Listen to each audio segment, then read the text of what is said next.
Action. Mkurugenzi, in 2021, 1 mile off the coast of Tunisia, like 1 mile inside the ocean. Coast Guards walikuwa wanapiga lap yao kama kawaida wakicheki rada ni gani huko kwa ocean, when one of them spotted something that looked like a doll from a distance.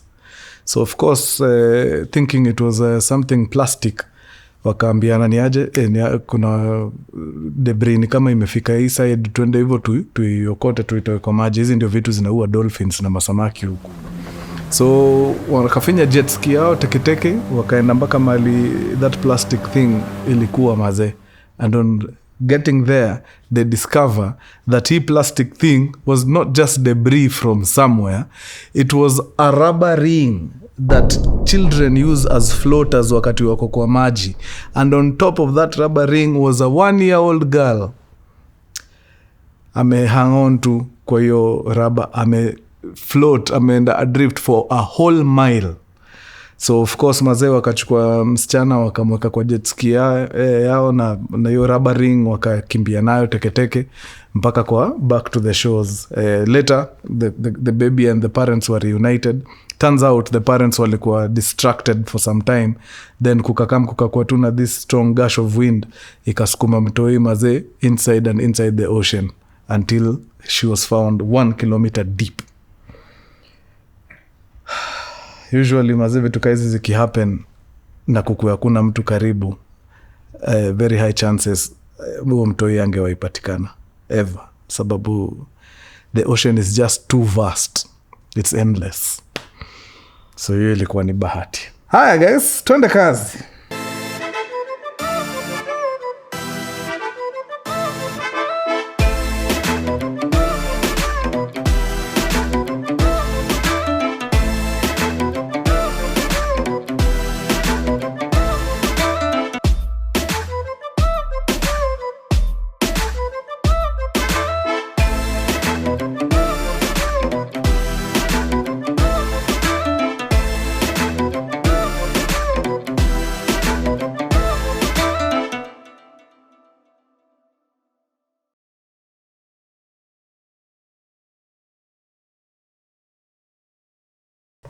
Mkurugenzi! My man! Headline hip. Hey. Headline hitters. Guy, karibu niseme nini? Headline hitters mazee, coming right at you. Kama kawa, kama dawa, ukiona Mkurugenzi in the building, you just know he's got the juice, man. Na leo juice ni tight, ni deadly. I'm loving it. Good. Now, without even wasting time, because I have 1,000 that I'm supposed to be collecting in a few, sababu Salimu amesema sitamaliza hii kazi before saa 8, na already saa saa ngapi?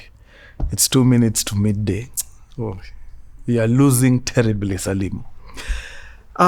Around 1994, in fact, 7th of April 1994, in a very small country in Africa called Rwanda, mambo ilikuwa imechemuka proper. The country was going into an all-out genocide. Ni vile at the time hawakuwa wamejua yet. Kulikuwa tuna matension nini, watu washaanza kukatana na mapanga, like things were not looking pretty at all in the streets of Kigali. In another continent away, in North America, the state of Tennessee,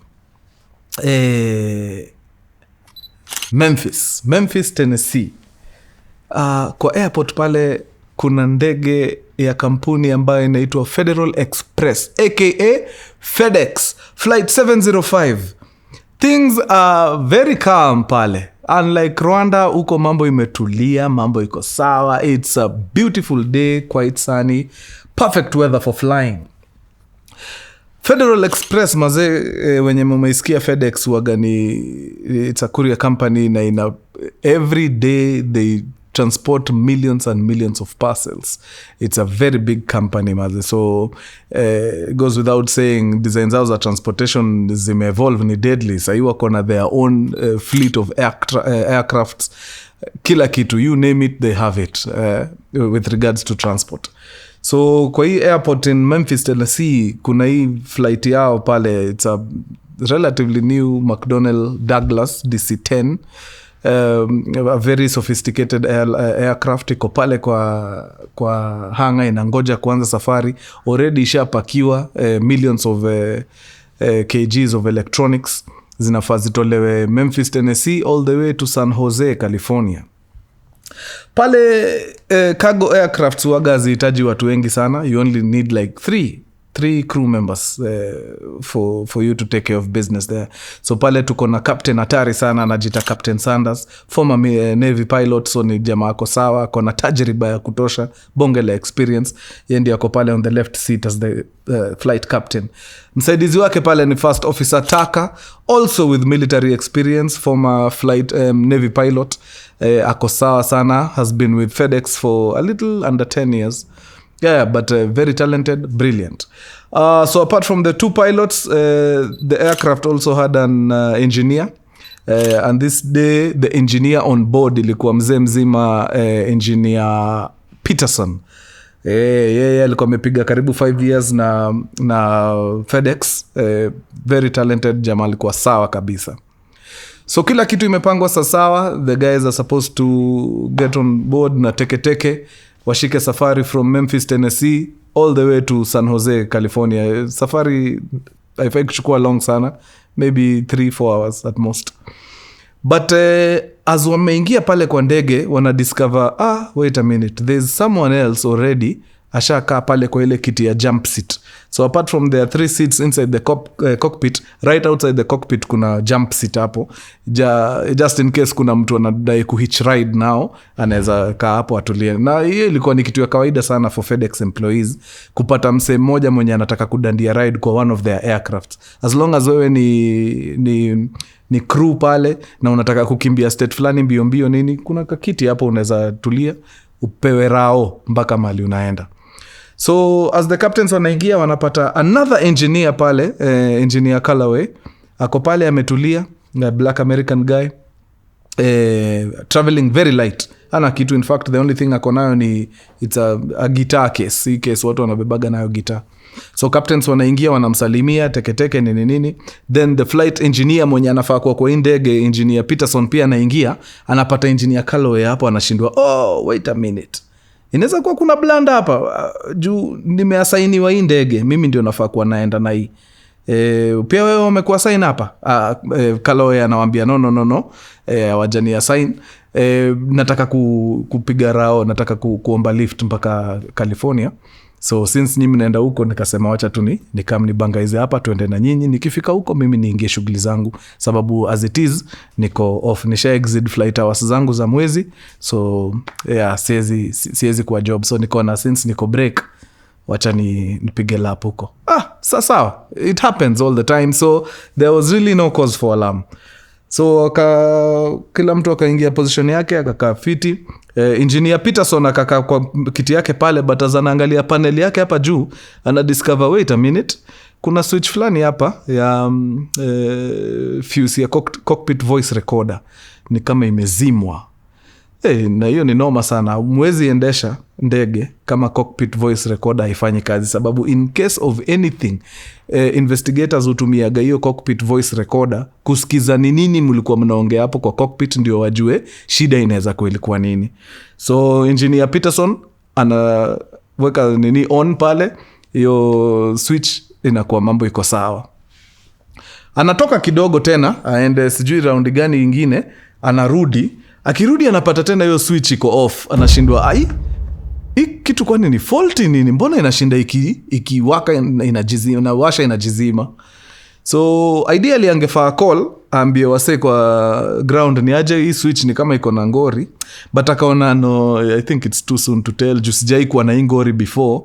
So akaiwasha tena na akasema sasa anaimonitor aone vile ita behave. In case between now na take off hii kitu iachilie tena, then ana call maintenance teke wakama wafanye mambo yao.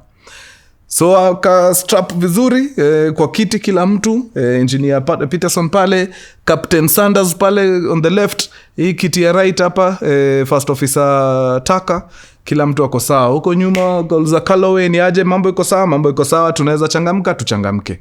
Very nice. So yep, ATC wanapatia watu wetu hapa clearance sawa, wanaenda wana line up kwa runway teke and before long FedEx Flight 705 iko airborne on route to San Jose, California. Kila kitu ilikuwa mufti, lakini not for long. Kabla hata watu wetu wafike ile tunaitaga cruising altitude, mzee mzima pale nyuma kwa jump seat anaitwa Engineer Calloway akafungua mkanda, akaweka kando, akasimama, akatiptoe mpaka pale mbele mahali alikuwa ameweka ile guitar case yake. Akaenda akafungua guitar case vizuri, akaifungua. Ndani kulikuwa na nyundo kama 3, na apart from the hammers kulikuwa na spear gun. Kuna gun fulani waga inawekwa spear mbele, unafinyilia then ukishoot. Hatari sana, watu wanaitumia for fishing. Akachukua spear gun akaweka kando na akajiami na hizo nyundo zake. Zilikuwa 3 but akabeba 2. Then akasimama, akaangalia ndani ya cockpit pale, akaona rada safi. The guys wako very busy bado sababu wako kwa hiyo process ya climb. So hapa they are literally flying the aircraft, hatujaingia autopilot bado. So wakiwa tu shughuli zao, akasneak up nyuma yao, akapata mzee mzima first officer Taka akiwa tu shughuli zake hapo. Akainua ile nyundo, akamtandika safi hapa kwa temple na hiyo hammer. Of course wakati Engineer Calloway aliingia kwa cockpit akiinua mkono hivi na nyundo, the actual engineer of the flight, Engineer Peterson, alikuwa hapa kando, akaona hiyo movement. So of course anaangalia aone ni nini ndio what's the problem hapa nyuma. Akapata jamaa akiswing, akatandika first officer nyundo ya kichwa. Of course Engineer Peterson anataka kufanya kitu, hata yeye akakula another hammer ya kichwa. Captain ako hapa anashindwa, okay, ni nini ina happen hapa ndani? Kidogo hata yeye nyundo ya kichwa. So now the captain, the first officer and the flight engineer wametandikwa nyundo hatari za kichwa. In fact ni noma. First officer alizima kiasi, but si ile kuzima kabisa. Ako unconscious, lakini anaweza jua kitu inaendelea. Okay, tunaweza sema ako paralyzed but conscious. Like anajua, anaona kabisa vitu zina happen, but haizi fanya kitu sababu the blow was just something else. But after kitu kama 40 minutes akarudi, 40 seconds akaanza kuregain movement zake za limbs na nini. But of course alikuwa shanza kuingia in shock hapa pole. So Engineer Calloway hapa nyuma, after ameshatandika wanaume wote manyundo hapo, akaona sasa hapa plan yangu iko sawa. Akatoka kwa cockpit, akarudi huko nje, akachukua ile spear gun. Sasa hii spear gun ndio anataka kukuja kutishia nayo wase, awaambie plans zake ni gani. So as anaingia kwa cockpit na spear gun, of course spear gun ndio inaingia kwa cockpit ya kwanza before yeye atokee. Hapa kando flight engineer Peterson ashaona ile spear ndio hiyo imeingia, kale kapatka spear, then gun imeanzia hapa. Akaona ka opportunity hapa very fast, haraka. So before jamaa hata aseme kitu, I think alisema tu kila mtu maintain kwa kiti na mfanye kile nawaambia. Before hata aseme statement ingine, Engineer Peterson akashika hiyo spear hapo mahali spear iko between the head na mahali gani inaanzia, na akakwama nayo deadly. At this point first officer Taka ashaamka, like ameshatoka kwa hiyo trance, alikuwa vibaya. So sahi ashaamka, lakini hiyo hit ilikuwa noma sana.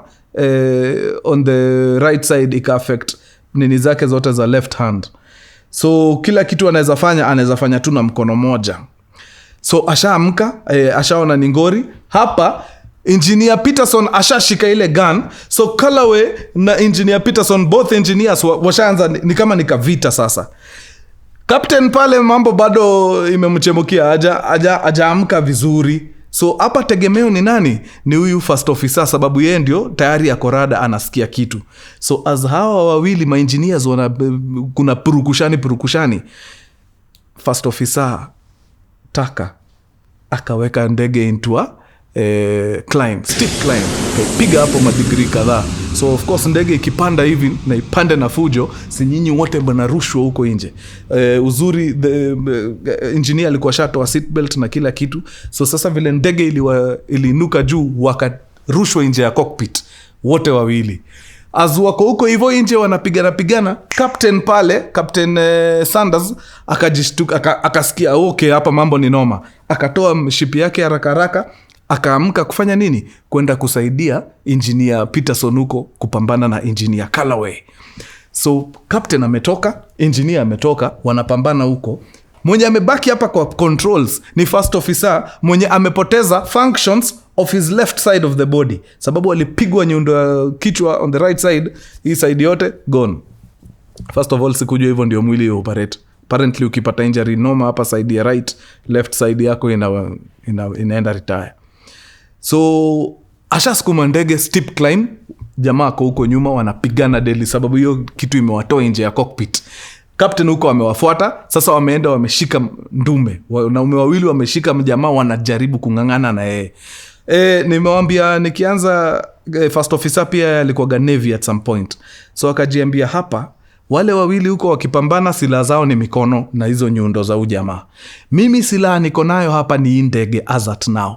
Hii ndege ndio nitatumia kupigana na jamaa, sababu jamaa tukimpatia opportunity kidogo atatumaliza. So what does he do? Akisha level ndege kidogo hivi, akapiga bonge la roll 140 degrees. First of all, DC-10s, hizo ndege ni bigi sana, hazijatengenezwa kupiga maneuvers kama hizo. So akapiga roll moja deadly ya 140 degrees. Watu wakaroll huko nyuma, like ndege iko almost upside down. Like wase walikuwa wanapigana kwa floor, sasa wanapigana kwa ceiling, sababu ndege imekaa kidesign fulani hivi. Maze wanararuana proper. Hii kitu maze imegeuzwa hivyo, lakini ukumbuke sababu ya take off na nini ilikuwa already on full power. So full power na tayari ushapiga maneuvers, hiyo ni dangerous. Sababu sasa jamaa anaanza kudive akiwa almost upside down at full power. Tricks. Hata ndege maze kuna time inafikaga inalemewa, unapata tu ina disintegrate, inaisha, sababu hiyo ni noma, haijatengenezwa kupiga moves kama hizo. So jamaa kangangana, anaangalia pale tu airspeed yake imepita ile the recommended limit. Sahi ako huko max out speed ya hiyo ndege yote, like ako juu, na hii kitu bado inaenda tu, anasikia vile upepo inagonga huku kwa cockpit windows nini. Rada huko nyuma mazee ina shake hivi, na unajua hiyo kitu mazee, kitu ikihapenia kucontrol ndege inakuwa ni hivyo impossible. So mazee ikakuwa hapa sasa, hii maneuver ni deadly, imesaidia watu wangu huko kufanya mambo, lakini siwezi kaa hivi for long. So lazima nirudishe ndege angalau vizuri, ndio wale tusiingie kwa ngori zaidi. So akangangana maze kuirudisha, lakini akadiscover woi, ile engine yetu iko full power. So kuirudisha ni noma. So lazima aachilie hii yoke, sababu mkono ana function nayo ni moja. Arudi huku kwa power, atoe power kutoka kwa full mpaka kwa idle, ndio arudi hapa weke ndege vile inafaa. It was an uphill task, sababu hii mkono wamebaki nayo bado ni weak. Lakini jamaa kangangana, akaenda akashika zile throttles pale, aka pull back mpaka kwa idle position, then akarudi hapa maze, akajaribu ku straighten ndege ikae vile inafaa ikae. Unfortunately maze, after amejaribu ameirudisha sasa vile inafaa ikae, ule jambazi huko nyuma sasa akapata nguvu mpya, sababu ndege imekaa vizuri, bado kwa mkono hajaachilia nyundo. Wamejaribu kumngangana nini watoe hiyo nyundo kwa mkono yake, imekataa. Sasa ndege imerudi fiti, anajisikia ako sawa. Hao wanaume wawili wako na injuries ngori deadly. They are losing blood profusely, so very easily wanaweza ingia into shock na wakue mambo yao kuisha. So as wanangangana hapo nini, ndege imerudi fiti, huyu jamaa akawashinda nguvu. Akawatandika kwanza nyundo mbili hatari pap pap pap. Yani ile ya kumaliza kazi. But kuna kitu tu adrenaline yofanyia msee wakati uko kwa situation kama hiyo. Maze unaamuaga tu kama mbaya kaende sana. Maze wakangangana na yeye, wakamgonganisha huko mikono nini, kichwa kwa floor, what not, ndio jamaa tu awachilie nini? Awachilie hiyo nyundo. So as wanangangana huko for the first time, The flight first officer mwenye anasukuma ndege akapata opportunity ya radio control tower kuambia ni aje maze compromise, tuna need help. Once tumeland, leteni ambulance na tuna need armed intervention. Meaning, hii ndege iko na mabad guy na tuna need SWAT wakamwa deal na yeye hapa mbaya sana. So of course report ikafikishwa huko teketeke, SWAT wakapigiwa ni aje tuna need armed intervention hapa, kuna ndege nikai imetekwa na wana come back, wanarudi kuland. So mkae standby, ambulance zikae standby. FedEx Flight 705 ikiland tu hivi ni kuingia huko teketeke, neutralize hiyo ngori, deal na wale waseju nasikia wameumia mbaya. So azwanangangana hapa nini huko nyuma kukatulia kiasi, sababu wale majamaa walingangana na Callaway mpaka wakamweza kabisa, like wamemshikilia kila kitu. Nyundo imesongeshwa, wameweza kuitoa kwa mkono yake, iko kando. Sasa alafu ile spear gun vile ule flight engineer Peterson aliishika, aliingoa kutoka kwa gun, so ako na hiyo spear kwa mkono. So sasa imefika point engineer Peterson amesimama, Captain Sanders ako kwa ground na Callaway amemweka guard hapo, then Peterson amempoint na hiyo spear, anamwambia ni aje mtu yangu, sasa mali imefika wewe tutakuua. Maintain ama hii spear ni kuingize tu kwa macho straight tufunge hii kazi. So sasa jamaa akatulia pale ndani, first officer akasikia kumetulia, akaitana akasema ni aje kama mambo imetulia, think naweza hitaji help hapa kiasi juu sina function ya mkono moja inasumbua. So captain first officer aliweka ndege autopilot juu sasa ime level iko sawa, akaiweka autopilot iendelee na safari ya kurudi hivyo kwa airport. Akashuka ndio aende asaidie huko nyuma juu alikuwa anafikiria huko nyuma kumechacha deadly, huko lazima watu wako wana need help. So vile walikutana huko wakiwa watatu ndio wakaweza kusubdue jamaa, na hapo ndio captain akaamka.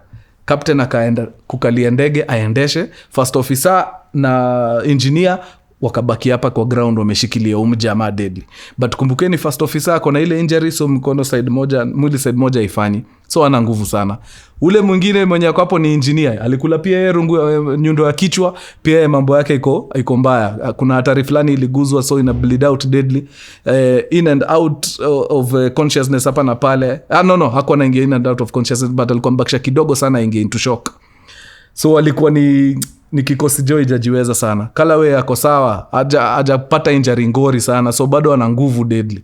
But sasa amepiniwa hapo na hawa wase wawili. Captain akaenda akakaa chini kwa cockpit, akachukua control ya ndege na akacall, akaitisha coordinates za kurudi airport nini, akapewa coordinates safi za kurudi airport, na akaanza hiyo safari ya kugeuza ndege teke mpaka wapi? Mpaka airport.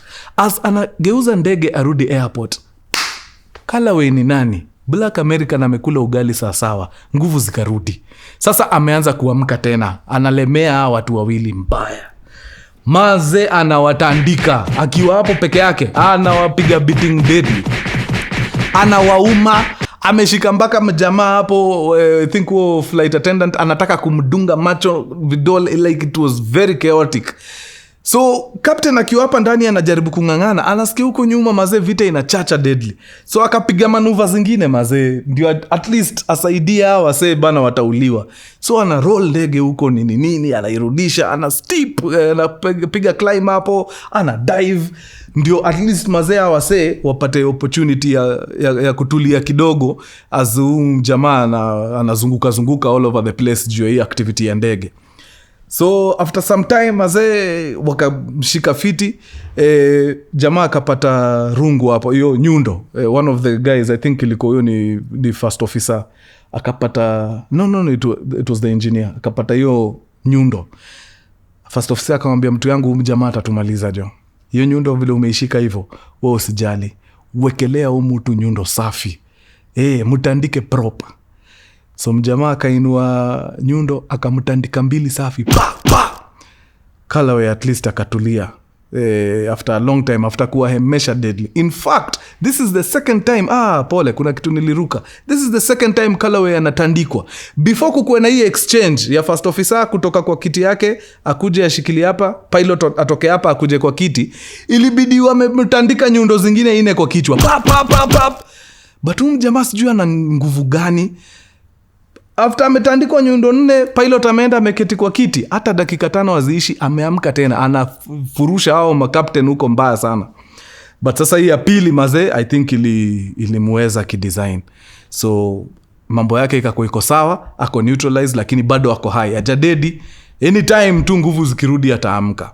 So sasa turudi pale kwa cockpit, tujaribu kufanya nini? Hii ndege iende chini. Now, kumbukeni ndege imetoka tu Memphis saa hiyo. Like haijapiga hata flight ya 20 minutes.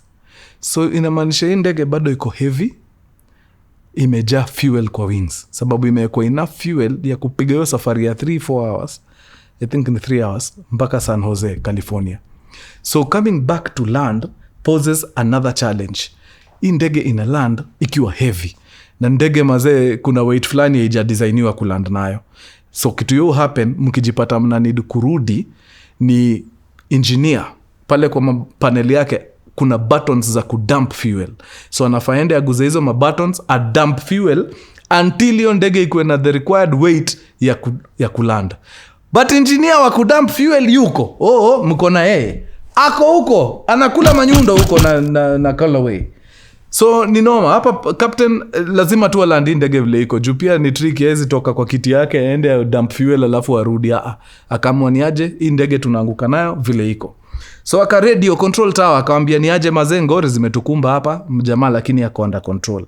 Sasa mimi ngori niko nayo ni lazima ni land na niko heavy, deadly, niko na kilo nyingi sana ya mafuta kwa wings. Hiyo runway length yake inatushanaje? Akaambiwa, akadiscover woi ni fupi. Hiyo runway sidhani tutatoboa, lakini lazima tu tuwekele ndege chini. So akasema sawa, liwe liwalo, I'm coming in. Nipatieni tu vile ni directini vile kuland, mimi ni come. So akampatia navigation hapo haraka. Alikuwa nafaa at some point apige right 90 degrees, then aende apige U-turn, ndio akam align up na runway land. So assuming runway iko hapa, yeye ako hapa. So lazima apige 90 degrees aende hivi, then apige U-turn hivyo touchdown. So akamguide kila kitu, akapiga 90 degree yake. Plane ni heavy deadly. Like hata akipiga hizi matana anasikia tu ndege mazeni heavy. Akapiga 90 degree yake safi, akamaliza ikakuwa ni time ya kupiga hiyo 180, akapiga 180. Sasa akaline na runway sawa. Anakuja deadly, speed iko juu, weight iko high. But lazima aekelee ndege kwa ground liwe liwalo. So uzuri throttles alikuwa amekumbuka kuzieka back to idle. So sasa akuji na ile speed ngori, ako tu sawa.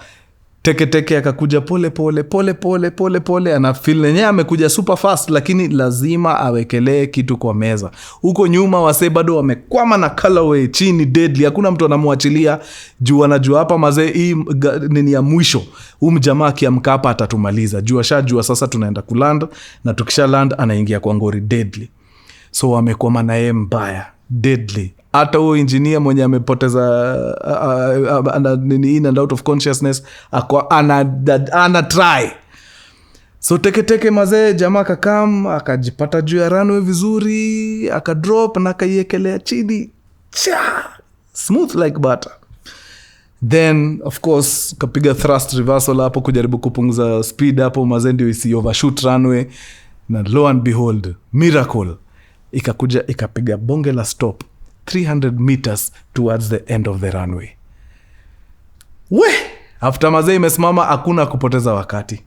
Kudeploy zile mara moja, zile stairs zao za kupuliza, ikatolewa teke. Watu wa ambulance na makarao wako teke. Wakakam mpaka hapo chini, wakapanda na ngazi, sababu huwezi panda na ikyo stairs ni na slide mbaya sana. So ngazi ikaniniwa hapo haraka, majamaa wakapanda. In fact the first person on board ilikuwa ni jamaa, ni firefighter. So firefighter kupanda juu akaambiwa mazee msee anatuchachia deadly, kuna karaka hapo chini akona handcuffs, mwambie akurushie ukamnayo. Handcuffs ikarushwa huko, firefighter akashika akaingia nayo ndani. Kuingia akapata majamaa bado wamengangana na Calloway hapo kwa floor, wakapiga Calloway pingu very fast. Ndio wanaangalia mazee, damu all over the cockpit, all over yo akoka corridor karakoga hapo nje ya cockpit, damu all over the ceiling. Sababu wakati first officer alikuwa na roll ndege walikuwa wanajipata kwa ceiling huko juu, damu kila mahali, mpaka wanashindwa kwa nini ilikuwa inaendelea hapa. Mazee wasio wameumia, kila mtu amekula marungu, manyundo hapo ndani, yani chaotic site. So wakashukisha mazee wasiona need help mbio, the 2 pilots and the flight engineer. Calloway pia akashukishwa, kaiko kwa separate ambulance, captains wakaiko kwa ambulance ingine. I think one of them alitembea, sikumbuki ilikuwa nani huyo mwenye alitembea, like injury yake ilikuwa ngori but haikuwa ngori sana. So of course wakaenda wakachekiwa, damage ilikuwa intense mazee. 2 of them walikuwa na crushed skulls. Moja alikuwa na shimo bigi sana hapa kwa skull, ilibidi iwekwe kitu ingine, like the injuries were just horrific. Now ikakuwa sasa lazima tujiulize ni nini inafanya employee mzima wa FedEx aingie tu aombe lift vizuri roho safi kwa ndege, then watu wakiclimb anatoa nyundo anaanza kuwararua wote kwa kichwa. Ni nini inasukuma binadamu kufika hapo? Sasa ndio wakaanza kupiga investigations. Wakadiscover first of all, engineer Calloway na wife wake hawasikizani, wameachana like a couple of months ago. But huyu jamani kama anapenda wife wake, so ameamua kama uko kwa maisha yangu then hata mimi sina haja ya kuishi. Na since tuko na watoto pamoja, itakuwa unfair niende nikuache ukiwa peke yako unangangana na watoto. So since umechoka na mimi nitajitoa kwa hii dunia, lakini nitahakikisha vile nitajitoa utakuwa sawa wewe na watoto wangu. Lazima niwaache na enough money muishi a comfortable life forever. So hii pesa inatoka wapi? Engineer Calloway alikuwa sure, if I was to die in a work-related accident, niko na compensation ya $2.5 million. So how do we engineer this work-related accident? Nitaenda niombe lift kwa ndege yetu ya job. Tukiwa airborne, pilots wakule manyundo. Wakisha kula manyundo, I commandeer the aircraft na niende niekelee mahali nataka. Nikitaka kuiekelea kwa mountains, niiwekelee kwa mountains. Nikitaka nipige kona niende niiwekelee kwa FedEx headquarters, tuende sisi wote, nitaiwekelea huko. Eventually watakuja wapige investigation, wapate ni ajali, familia yangu ipigwe compensation ya what? $2.5 million. Number 2, kumbe engineer Calloway alikuwa kwa ngori na kampani yake. FedEx walikama wakadiscover, alienda akaongeza flight hours zake. So unajua the more flight hours you have, the more experience nini. So yeye alienda akadanganya, akasema akona X amount of flight hours na ilikuwa uongo, alikuwa ameongeza. Somehow company ikakama ikadiscover, so very easily alikuwa anaenda kupoteza job very soon. But sasa hesabu yake haikuingia vile alikuwa anataka. Sababu gani? Yeye anakoga flight engineer wa a totally different crew. But hiyo crew yake wakati ilikuwa inapiga masafa, yeye hangeweza kukua hapo. Sababu gani? Inakuwa very very strict for anyone mwenye ana operate hizi vitu huko ndani, ku make sure unacheza na the stipulated number of hours per month. For every month, pilots, engineers, nini hawafai wa exit 100 hours. Ikishapita 100 hours hapo mna risk, hiyo ni noma. So job zenu waga zimepangwa in such a way, kila mwezi unapiga so unaondokea. Unfortunately, their last flight Calloway alikuwa shapiga 100 hours and an extra 1 minute. So kwa hii next flight hakuna vile angekuwa hapo. Na maze hiyo crew yake yenye yuendaga nayo kawaida ingekuwa rahisi sana. Sababu gani? The first officer ni kadem kadogo sana, akangekuwa match for Calloway at all. Like nyundo moja tu enough, angezima quick, abakishe tu huyu captain, huyu bas adil na captain vizuri, nyundo 2 kwa kichwa, finish, achukue ndege apeleke. But here comes a situation where amenyimwa hiyo crew, ameambiwa in fact haufai kuwa una fly. So ameamua kwenda kuomba lift kwa ndege ingine. Anaingia kwa ndege ingine, anapata crew ni pandikizi miraba 4 ya watu, wanaume 3 kwa cockpit. So unaona hapo kazi ikakuwa ngumu. Akajaribu manyundo zikagonga ukuta. Eventually wakamwai. So of course wakaenda wakapata mpaka alikuwa ametumia wife wake pesa yake yote. Ukiona mwanaume anaenda tu ana clear account kabisa, huyu ni mtu pengine ameamua hivyo, amemalizana na hii maisha. Ameclear kila kitu yake, ametumia bibi. So anangoja tu kwenda kuexecute hii accident, alipo insurance, bibi aendelee na yeye aondoke. So mazeo after yo kucompile report yote nini, wakadiscover yenyewe jamaa akona kesi ya kujibu. Wakajaribu kumpima waone kama kulikuwa na a case of insanity, wakapata no, the guy was of sound mind, ako sawa kabisa. So wakamsukuma ndani 2 life sentences. Fortunately hakuna mse hata mmoja alidedi kwa hiyo incident. All the 2 captains wali survive, the flight engineer wali survive, and the perpetrator himself ali survive despite kukula nyundo karibu 6 kwa kichwa na kutandikana manyundo zingine zaidi. Unfortunately for the pilots, the injuries were so serious, hakuna mwenye aliqualify kurudi kwa cockpit tena. Captain na first officer, noma. In fact, one of them alikama kanza kuget ngori za seizures. Na the only way hizi seizures angeza control ni akiwa on medication. But sasa sheria inasema ka uko on medication for anything na ni long term, hauwezi kuwa kwa cockpit.